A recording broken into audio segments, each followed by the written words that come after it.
ಬ್ರೇಕ್ನ ನಂತರ news hour morning ಎಡಿಷನ್ಗೆ ಮತ್ತೆ ಸ್ವಾಗತ. ರಾಮ ಮಂದಿರ ಪ್ರಾಣ ಪ್ರತಿಷ್ಠಾಪನೆಗೆ ಮೂರ್ತಿ ಫೈನಲ್ ಆಗಿದೆ. ಮೈಸೂರಿನ ಅರುಣ್ ಯೋಗಿರಾಜ್ ಕೆತ್ತನೆಯ ವಿಗ್ರಹ ಫೈನಲ್ ಆಗಿದೆ.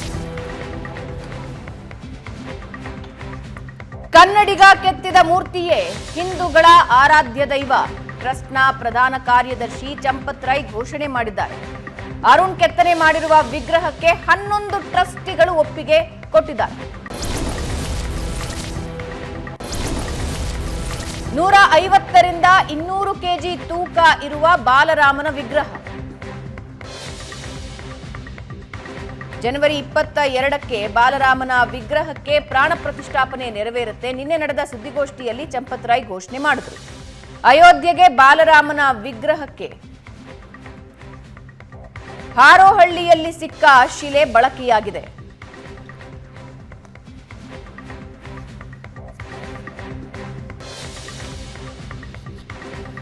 ಇನ್ನು ಅರುಣ್ ಯೋಗಿರಾಜ್ 11ನೇ ವಯಸ್ಸಿನಿಂದಲೇ ಮೂರ್ತಿ ಕೆತ್ತನೆಯನ್ನ ಕಲಿತರು.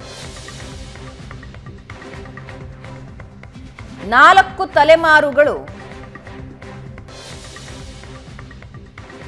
ಅರುಣ್ ಯೋಗಿರಾಜ್ ಅವರ 4 ತಲೆಮಾರು 4ರಿಂದ 5 ತಲೆಮಾರು ಕೆತ್ತನೆಯಲ್ಲಿ ಜೀವನ ಸವೆಸಿದವರು.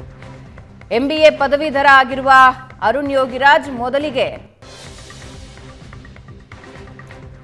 ಮೂರ್ತಿ ಕೆತ್ತನೆಯನ್ನ ಸ್ವಲ್ಪ ದಿನಗಳ ಕಾಲ ನಿಲ್ಲಿಸಿ ಬೇರೆ ಕೆಲಸಕ್ಕೆ ಹೋಗ್ತಾರೆ.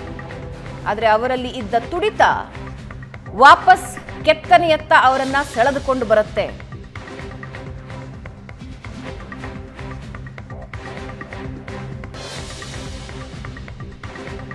ಕೇದಾರನಾಥದಲ್ಲಿರುವ ಶಂಕರಾಚಾರ್ಯರ ಮೂರ್ತಿ, ದೆಹಲಿಯ ರಾಜ್ಪಥ್ನಲ್ಲಿರುವ ಸುಭಾಷ್ ಚಂದ್ರ ಬೋಸರ ಪ್ರತಿಮೆಯನ್ನ ಕೆತ್ತಿದ್ದು ಕೂಡ ಅರುಣ್ ಯೋಗಿರಾಜ್.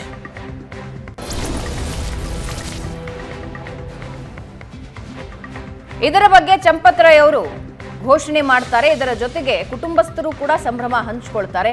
ಆ ಬಗ್ಗೆ ನೋಡ್ಕೊಂಡು ಬನ್ನಿ. अरुण योगीराज मैसूर निवासी,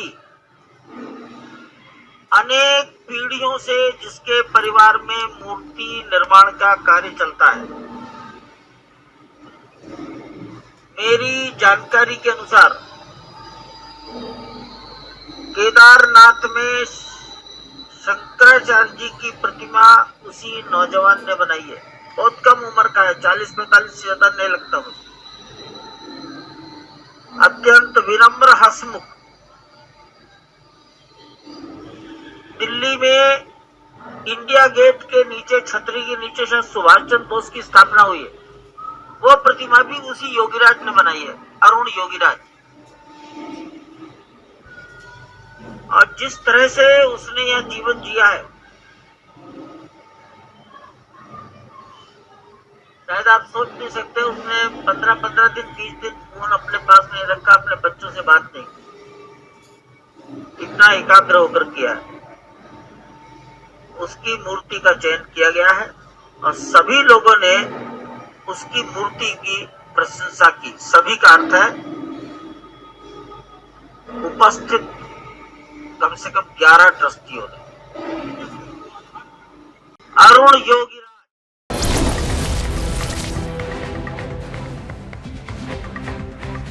ಅಯೋಧ್ಯೆ ರಾಮ ಮಂದಿರಕ್ಕೆ ಮೈಸೂರಿನ ಶಿಲ್ಪಿ ಅರುಣ್ ಯೋಗಿರಾಜ್ ಕೆತ್ತನೆಯ ಮೂರ್ತಿ ಫೈನಲ್ ಆಗಿದೆ. ಕುಟುಂಬಸ್ಥರಲ್ಲಿ ಸಹಜವಾಗೇ ಸಂತಸ. ಮಗ ಕೆತ್ತನೆ ಮಾಡಿದ ಶಿಲ್ಪ ಆಯ್ಕೆಯ ಬಗ್ಗೆ ತಾಯಿ ಖುಷಿ ವ್ಯಕ್ತಪಡಿಸಿದ್ದಾರೆ. ತುಂಬಾ ಖುಷಿ ಕೊಟ್ಟಿದೆ. ಮೂರ್ತಿಯ ಫೋಟೋ ನೋಡಿದ್ವಿ, ಬಹಳ ಸುಂದರವಾಗಿದೆ. ಈ ಸಂದರ್ಭದಲ್ಲಿ ತಂದೆ ಇಲ್ಲದಿರೋದು ಬೇಸರ ತಂದಿದೆ ಅಂದಿದ್ದಾರೆ. ಅರುಣ್ ಯೋಗಿರಾಜ್ ತಂದೆ ಇದ್ದಿದ್ದರೆ ಖುಷಿ ಪಡ್ತಾ ಇದ್ರು. ತಾಯಿ ಸರಸ್ವತಿ, ಸಹೋದರಿ ಚೇತನ ಭಾವುಕವಾಗಿ ಮಾತಾಡಿದ್ರು.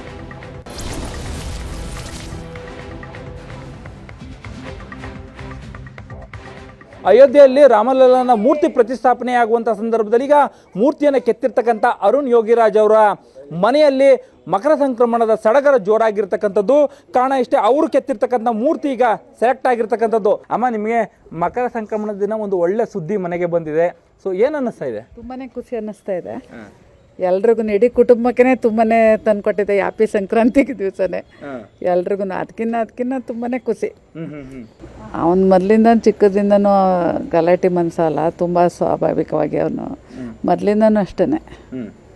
ಅವನ ಕೆತ್ತನೆಲಿ ಅವನು ಓದೋದ್ರಲ್ಲಿ ಎಲ್ಲನೂ ತುಂಬಾ ಅವನಾಯಿತು, ಅವನಿಗೆ ವಿಗ್ರಹ ಆಯಿತು, ಅವನು ಓದೋದಾಯ್ತು, ಇದನ್ನೇ ಮಾಡೋಣ.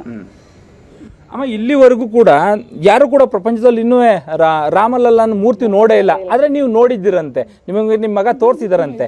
ಹೇಗೆ ಅದು? ಇಲ್ಲ ತೋರಿಸಿಲ್ಲ.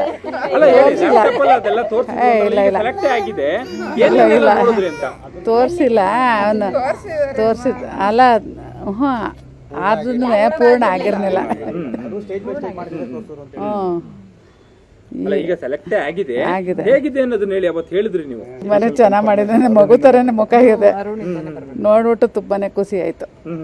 ಅಷ್ಟು ಚೆನ್ನಾಗಿ ಮಾಡಿದ್ದಾನೆ. ಅದೇ ಮಗು ಥರ ಮುಖ ಅನ್ನಿಸ್ತಿತ್ತು, ನಗು ಮುಖ ಮಾಡಿದ್ದ, ಮಕ್ಕಳು ನೋಡ್ಕೊಂಡು ಮಾಡಿದ್ದಾನೆ. ಬರೀ ರಾಮನ ಮೂರ್ತಿ ಅಷ್ಟೇ ಇದ್ದಿತ್ತ, ಬೇರೆ ಎಲ್ಲ? ಮತ್ತೆ ಇನ್ನ ಅದೇ ನಾವು ತುಂಬಾ ನೋಡಿದ್ರೆ ಗೊತ್ತಾಯ್ತದ. ಒಂದು ಸ್ವಲ್ಪ ಲ್ಯಾಪ್ಟಾಪ್ ತೋರಿಸ್ಬಿಟ್ಟು ಅದನ್ನ ಮುಚ್ಕೊಂಬಿಟ್ಟ. ತೋರಿಸ್ತಾನೆ ಅಂತ. ಆಮೇಲೆ ಅವನಿಂದ ಅಮ್ಮ 3 ಜನನೂ ಕಷ್ಟಪಟ್ಟು ಮಾಡಿದ್ದೀವಿ, ಯಾರು ಮಾಡಿದ್ರು ನನಗೆ ಸಮಾಧಾನನೇ, ನಂದು ಅಂತ ಏನಿಲ್ಲ ಅಂತ ಹೇಳ್ದ. ಅವ್ನು ನಾನೇ ಮಾಡಿದ್ದೀನಿ, ನಂದೇ ಆಗ್ಬೇಕನ್ನೋ ಭಾವನೆ ಇಲ್ಲ. ನೋಡಮ್ಮ, ನಮ್ಮಂತೆ ಲಕ್ಷಾಂತರ ಜನಗಳಿರ್ತಾರೆ, ಯಾರ್ದು ದೇವ್ರು ಬೇಕು ಕೂರಿಸ್ಬೇಕಂತ ಇದೆಯೋ ಅವ್ರಿಗೆ ಅದನ್ನ ಮಾಡ್ಕೊಳ್ಳಿ ಕಣಮ್ಮ ಅಂತ ಹೇಳ್ತೀನಿ. ಮೊದಲಿಂದನೂ ಅಷ್ಟೇ, ನಂದೇ ಆಗಬೇಕು, ನಾನೇ ಮಾಡಬೇಕು, ನಂದೇ ಕೂರ್ಬೇಕು, ಆ ಥರ ಎಲ್ಲ ಟೀಕೆ ಇಲ್ಲ ಅವನಿಗೆ. ಯಾವುದೇ ಮಾಡಿದ್ರು ಅಷ್ಟೇ, ಮೊದಲಿಂದ ಚಿಕ್ಕದ್ರಿಂದನೂ ಅಷ್ಟೇ. ತಾಯಿಯ ಜೊತೆಗೆ ಈಗ ಅವರ ಪತ್ನಿ ಕೂಡ ಇದ್ದಾರೆ. ಮೊದಲಿಗೆ ಪತ್ನಿಯನ್ನು ಮಾತಾಡ್ಸೋಣ. ಅವ್ರನ್ನ ಮೇಡಮ್ ಹೇಳಿ, 6 ತಿಂಗಳು ಪತಿ ನಿಮ್ಮನ್ನು ಬಿಟ್ಟು ಹೋಗಿ ಅಲ್ಲಿ ಕೆಲಸ ಮಾಡ್ತಾಯಿದ್ರು. ಈಗ ಅವರು ಕೆತ್ತಿರ್ತಕ್ಕಂಥ ಮೂರ್ತಿ ಕಡೆಗೂ ಸೆಲೆಕ್ಟ್ ಆಗಿದೆ, ಟ್ರಸ್ಟ್ ಕೂಡ ಅನೌನ್ಸ್ ಮಾಡಿದೆ. ಏನು ಅನಿಸುತ್ತೆ? ತುಂಬ ಖುಷಿ ಆಗ್ತಾ ಇದೆ. ನಮಗೆ ಎಲ್ಲರಿಗೂ ಸಂಭ್ರಮದ ವಿಷಯ ಆಗಿದೆ. ಈಗ ಇಬ್ರು ಅಷ್ಟೇ, ದೊಡ್ಡೋಳಾಗಲಿ ಸಣ್ಣವನಾಗಲಿ, ಇಬ್ಬರ ಜೊತೆನೂ ಟೈಮೇ ಸ್ಪೆಂಡ್ ಮಾಡಿಲ್ಲ. ಅವ್ರದ್ದು ಈ 6 ಮಂತ್ಸ್ ಗ್ರೋಯಿಂಗ್ ಏಜ್ ನೋಡೇ ಇಲ್ಲ ಅವರು. ಓಕೆ, ಅಲ್ಲ, ನಿಮ್ಮ ಮಕ್ಕಳನ್ನ ನೋಡಿಲ್ಲ ಅನ್ನೋದು ಒಂದು ಕಡೆಗೆ ಇದಾದರೆ, ಈಗ ರಾಮ ಮಗುವಾಗಿದ್ದಾಗ ಹೇಗಿದ್ದ ಅನ್ನೋದನ್ನ ಇಡೀ ಜಗತ್ತಿಗೆ ತೋರ್ಸೋಕೆ ಹೋಗಿದ್ದಾರೆ. ಇವತ್ತಿನ ದಿನ ನೋಡ್ದ ಅವಾಗೆಲ್ಲ ಅನ್ಕೊಳ್ತಿದ್ದಕ್ಕೂ ಇವತ್ತಿಗೆ ಅನಿಸುತ್ತೆ? ಈಗ ಏನನ್ನಿಸ್ತದೆ ಅಂದರೆ ತುಂಬ ಖುಷಿ ಆಗ್ತಾ ಇದೆ. ಪುಣ್ಯವಂತರು ನಾವು, ಮತ್ತು ಈ ಸಾರ್ಥಕ ಭಾವನೆ ಮೂಡಿ ಬಂದ್ಬಿಟ್ಟಿದೆ ನಮಗೆ ಜೀವನದಲ್ಲಿ. ಮಗನ ಜೊತೆ ಟೈಮ್ ಸ್ಪೆಂಡ್ ಮಾಡಿರ್ತಕ್ಕಂಥದ್ದು, ಇಲ್ಲಿ ಇವಾಗ ಮಗ ಹೋಗಿರ್ತಕ್ಕಂತಹ ಸ್ಥಾನಮಾನ, ಅದ್ರ ಬಗ್ಗೆ ಏನು ಅನಿಸುತ್ತೆ?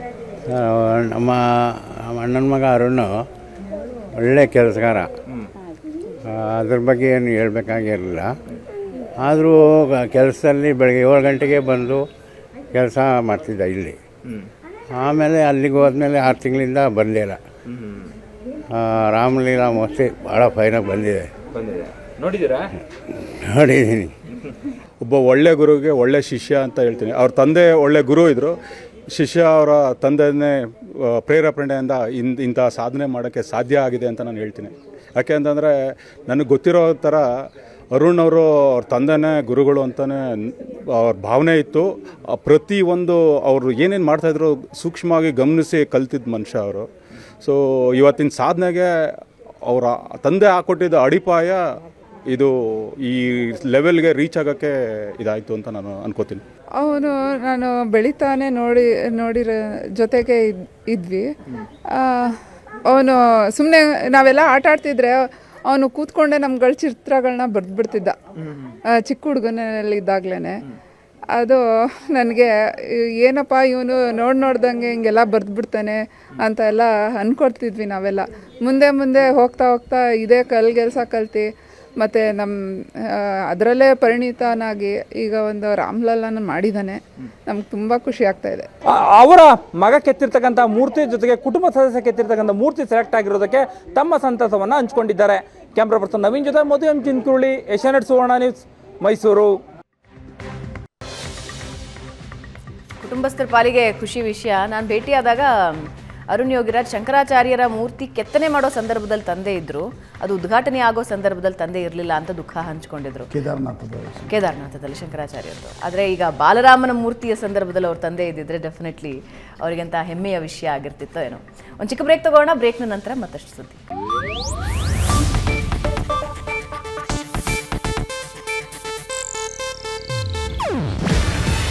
ಇದು ಏಷ್ಯಾನೆಟ್ ನ್ಯೂಸ್ ನೆಟ್ವರ್ಕ್ ಪ್ರಸ್ತುತಿ. ನೀವು ನೋಡ್ತಿದ್ದೀರಾ ಏಷ್ಯಾನೆಟ್ ಸುವರ್ಣ ನ್ಯೂಸ್.